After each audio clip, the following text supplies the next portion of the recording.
Hi friends, good evening, নমস্কাৰ। আশা কৰোঁ আপোনালোকে সকলোৱে ভালে আছে। আৰু আজি অকণমান চৰি, কাৰণ এইটো কাৰণে চৰি বুলি ক'লোঁ যিহেতু মই বাহিৰত আছোঁ আৰু লাইটৰ অলপ পোহৰ, ফ্লেছ লাইট অলপ দিম, তো অকণমান প্লিজ এডজাষ্ট কৰিব নিশ্চয়।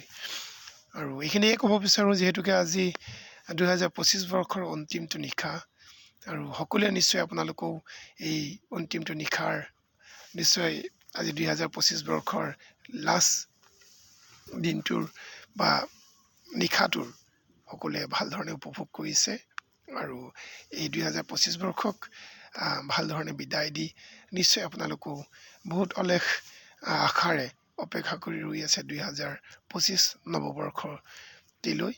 তো ঠিক তেনেধৰণেই ময়ো আজি নিশাটো এনেকৈ ৰৈ আছোঁ, জুই ফুৱাই দেখিছে সকলোৱে।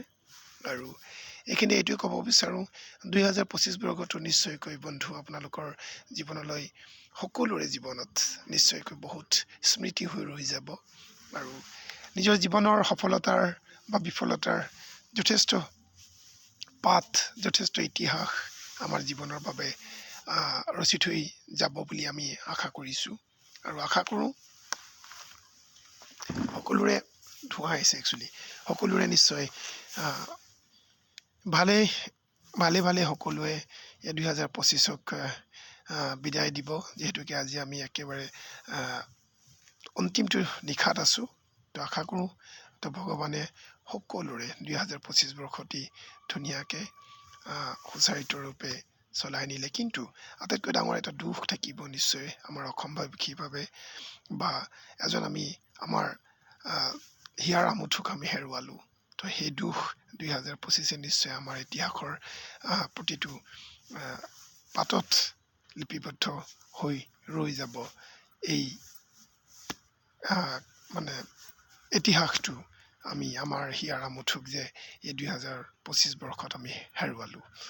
তো যাৰ যি কি নহওক তেওঁৰ ন্যায় নিশ্চয় পাব আৰু 2026 চনকো আমি সদায় ভগৱানৰ ওচৰত প্ৰাৰ্থনা কৰিছোঁ যাতে সকলোৰে 2026 বৰ্ষটি এই নৱবৰ্ষটি সকলোৰে জীৱনত উন্নতি, সফলতা আৰু সদায় সুস্বাস্থ্য কামনা কৰি এই 2026 বৰ্ষক আমি আদৰিবলৈ ৰৈ আছোঁ আৰু সকলোকে মোৰ এই 2026 বৰ্ষৰ শুভকামনা আপোনালোকলৈ থাকিল।